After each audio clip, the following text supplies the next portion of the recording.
So here we are stuck in this hot, humid weather. It's worse in other parts of Canada as well, not just here. Toronto, very, very bad yesterday. And what we all know, of course, is the idea when you get a day where it's going to be 30 or 35 degrees with that humidex over 40, the idea is to stay out of the sun and not try to get outside if you don't have to be. But there's not a lot of talk about what to do on days like that inside. And we're finding out now through research that it might not take anywhere near as much inside as a temperature to make you sick and possibly become deadly. Glen is professor of human physiology and director of the Human and Environmental Physiology Unit at the University of Ottawa. He is on the line. First of all, Professor, I want to talk about that fact. We don't think about heat waves indoors, but this research, the numbers that I'm seeing now, I don't think a lot of people would actually think this is dangerous because the number I've seen now is 26 degrees. That's it, which can become actually, as I suggested, deadly depending on, your condition. Yeah, it's not so much that above 26 is deadly. What we need to think about is if we sort of look back in 2021, the Western Heat Dome, where we had outdoor temperatures or peak temperatures reaching 47 degrees, and in parallel, what happens is the indoor environment heats up to 40 degrees. So what research has shown us is that if we want to prevent, again, when we think about heat exposure, it's day long, it's successive days. If we want to remove that prolonged stress and avoid any kind of health outcomes, we want to maintain indoor temperatures at 26 degrees Celsius. That'll certainly keep the most vulnerable safe.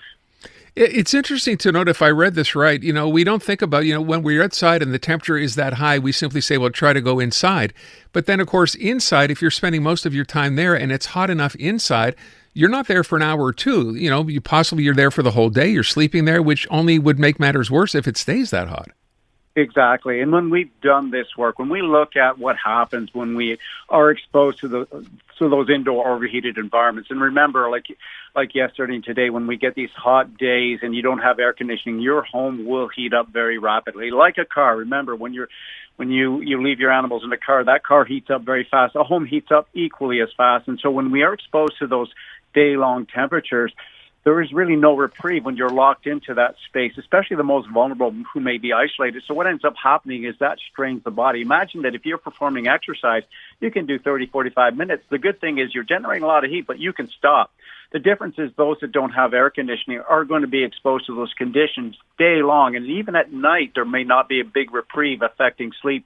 And that just makes things worse over the next day, where it affects your ability to lose that heat. But can you just give us an idea, just outline what happens? So your body is trying to deal with this over the course of a day if you're stuck inside, right? What happens and what kind of conditions might you expect to happen if you've been in there trapped in this hot weather? Yeah, so when we think about days where indoor temperatures can reach very high levels, and again, even 30, 31 degrees in indoor temperatures are not uncommon on days like this. Again, just the sun beaming in the windows in your home if you don't have any covering over your windows. Indoor temperatures, when you're exposed to that as the home heats up, your body starts to actually store heat. Unlike exercise, your body activates those heat loss responses very quickly. In fact, within the first 30 to 45 minutes, it takes up to 4 hours to really activate those heat loss responses. Your body is actually gaining a lot of heat in the first 4 hours. And that's why people don't always recognize the risk. And when we expose older adults to conditions that we face during extreme heat events, what you'll see is they tend to say, hey, I'm okay. But really what happens as the day progresses, you're going to see you're slowly dehydrating.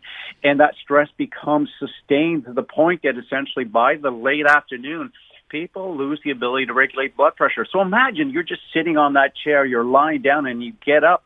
Suddenly you lose that ability to regulate blood pressure, so you feel a bit dizzy, you feel unwell, and you may collapse. And that can result in traumatic injuries like head injuries or hip fractures. Yeah, I think you mentioned with respect to that, the thing happened out in BC a couple of years ago, that heat dome, that some people who, might not have been feeling well, those results, right, after a day or so, they're not necessarily there. It may take a couple of days before you realize just how sick you are. Exactly. And we've done these simulations of exactly what were the conditions during the Western Heat Dome. Outdoor temperatures were 47. So imagine you're indoors at 40 degrees Celsius. And essentially you're there for successive days. Your body is working hard. It's no different than if you were exercising. The difference is you just can't get out of that heat and your body's facing that constant stress. So yes, what ends up happening is you'll see a deterioration, and over time you will dehydrate. The one big thing that is a problem is that we don't sustain that hydration. Our thirst sensation really sort of doesn't keep up. So one of the key problems is that we drink, but not enough to preserve and maintain our body's ability to lose heat. We rely upon that evaporation of sweat. And so hydration becomes pivotal just to maintain that cooling. Yeah, which is that line, I've heard that before, you should drink before you actually feel thirsty. Exactly. That's tip number one. The other thing, by the way, in here, and this is interesting, I would not have thought of that. Some people say, well, I have a fan, not necessarily air conditioning, it's going to cool things down, just a fan that move around, air. But you're in essence moving around already hot air. That's not a solution to this, is it? No, and it certainly depends on your indoor temperature. And again, when we think about hot environments in our work where we've actually tested the use of fans, and again, these are recommendations. Their fans are cheap and they're easily available. And if you don't have air conditioning, well, why not put up a fan?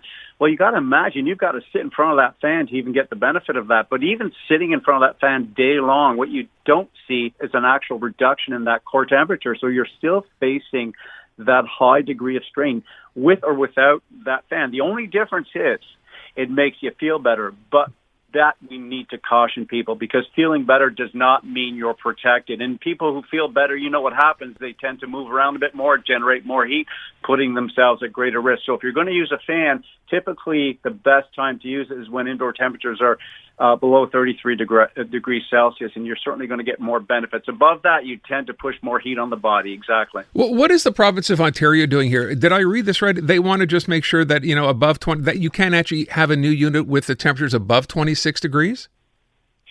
What Ontario is looking to do essentially is require that landlords be mandated to actually provide cooling, and so that renters will have access to cooling. Remember, like when we transition from the summer to the winter time, landlords for renters are required to essentially provide heating. So we're looking at the opposite here in the summer to maintain the safety of those occupants, especially those who are going to be most vulnerable, that would not have access to air conditioning. So it really is. And if you think about 26 degrees, it really is that seatbelt. When you have that extreme heat event, you're going to have consecutive days. There's nothing better than maintaining that indoor temperature at 26 degrees to protect the most vulnerable. I want to just point out one thing. You mentioned that people over 60 are the ones who are most susceptible here, and we know that in the situation in British Columbia, most of the deaths were people over 60, but it's mentioned as well, I wonder if people think of this too, young children are also at risk. Number one, they can't cool as well as adults can, but it's the part about kids not even knowing. If your child is playing outdoors,